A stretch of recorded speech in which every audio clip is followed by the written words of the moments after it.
Orissa rail हादसे में जान गंवाने वालों को सरकार की तरफ से मुआवजा मिल रहा है। रेलवे की तरफ से रेल यात्रा इंश्योरेंस मिल रहा है। लेकिन सवाल उन लोगों के लिए है जो बिना रिजर्वेशन के सफर कर रहे थे, जो जनरल डिब्बे में टिकट लेकर बैठे थे। तो उन्हें सरकार मुआवजा तो दे रही है, लेकिन सवाल यह है कि रेलवे की तरफ से उन्हें क्या इंश्योरेंस मिलेगा? क्या जनरल डिब्बे में टिकट लेकर बैठने वालों का इंश्योरेंस होता है, उन्हें मिलता है? आज चर्चा इसी मुद्दे पर करेंगे। Hello and welcome to Uncut. मैं हूं आपके साथ आशीष सिंह।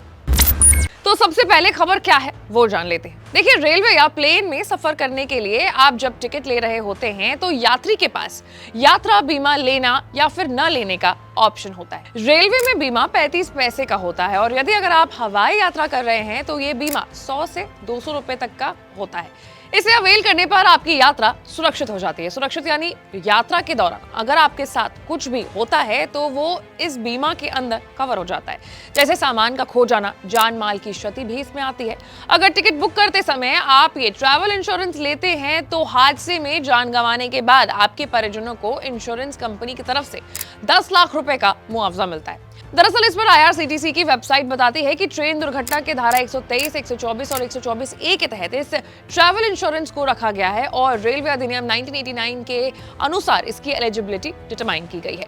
लेकिन हमारा सवाल यह है कि क्या जो जनरल डिब्बे में लोग बैठते हैं, जो खिड़की से सीधा जाकर के टिकट खरीदते हैं, उनके पास ट्रैवल इंश्योरेंस लेने का मौका तो नहीं होता है। तो क्या उन्हें रेलवे ट्रैवल इंश्योरेंस देती है या नहीं, क्योंकि टिकट तो उनके पास है?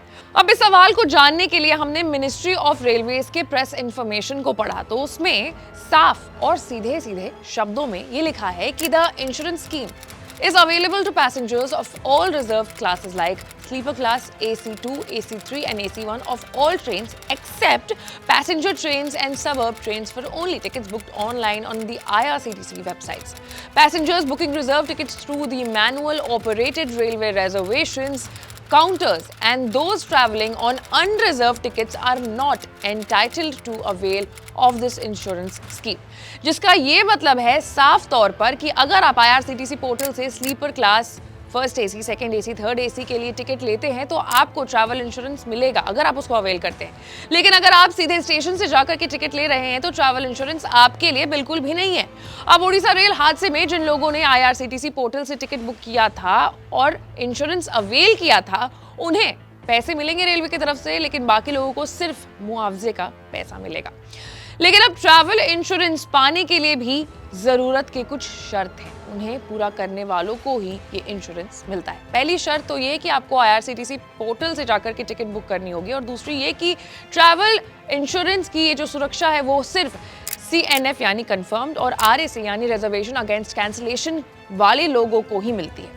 एक सवाल और है यहाँ पर कि ट्रैवल इंश्योरेंस कब, किसको और कितना मिलता है। तो मिनिस्ट्री ऑफ रेलवे के अनुसार in case of death 10 lakh रुपए, परमानेंट टोटल डिसेबिलिटी पर 10 लाख, परमानेंट पार्शियल डिसेबिलिटी पर up to 7.5 lakh, hospitalisation expense for injury पर 2 लाख रुपए और ट्रांसपोर्टेशन ऑफ मोर्टल रिमेन्स ₹10,000 यानी परिजनों को पैसेंजर के मौत होने पर 10 लाख रुपए का मुआवजा मिलता है। फिर पूरी तरह से दिव्यांग होने पर पैसेंजर को भी 10 लाख रुपए का मुआवजा मिलता है, जबकि पार्शियली या परमानेंटली डिसेबल होने पर पैसेंजर को 7.5 लाख का मुआवजा मिलता है। वहीं अगर आप रेलवे हादसे में घायल होते हैं तो आपको हॉस्पिटल के खर्चे के लिए 2 लाख रुपए मिलेगा, 2 लाख रुपए का मुआवजा मिलेगा। अब सवाल यह है कि इंश्योरेंस कैसे मिलता है और देता कौन है।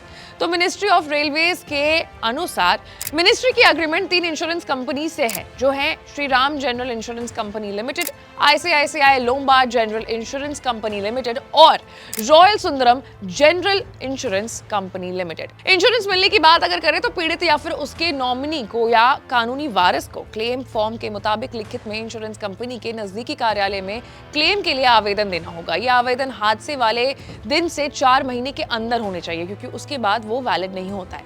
फिर बीमा क्लेम करने के लिए जरूरी जानकारी, सबूत, सर्टिफिकेट देने होंगे। आपको बता दें कि मृत्यु की स्थिति में यात्री ने जिसे नॉमिनी बनाया है उसे क्लेम के पैसे मिलेंगे। अगर नॉमिनी ना हो तो कानूनी वारिस को ये पैसे क्लेम करने होंगे और उसे ही ये पैसे मिलेंगे। अब वापस लौटते हैं अपने सवाल पर कि क्या सीधे स्टेशन से टिकट लेने वालों को इंश्योरेंस का पैसा मिलेगा या नहीं, तो इसका जवाब है नहीं। रेलवे की तरफ से बीमा का कोई भी पैसा उन्हें नहीं मिलेगा। यानी कि ऐसे में किसी भी हादसे की स्थिति में बिना रिजर्वेशन वाले पीड़ित यात्री सिर्फ सरकार की तरफ से दिए गए मुआवजे को ही अवेल कर सकते हैं। सिर्फ सरकार के दिए हुए जो मुआवजे हैं उसके ही हकदार होते हैं। ऐसी तमाम बड़ी जानकारी से अपडेटेड रहने के लिए, विश्लेषण से अपडेटेड रहने के लिए आपको अनकट को लाइक, सब्सक्राइब और शेयर करना होगा। मैं थी आपके साथ आशीष सिंह।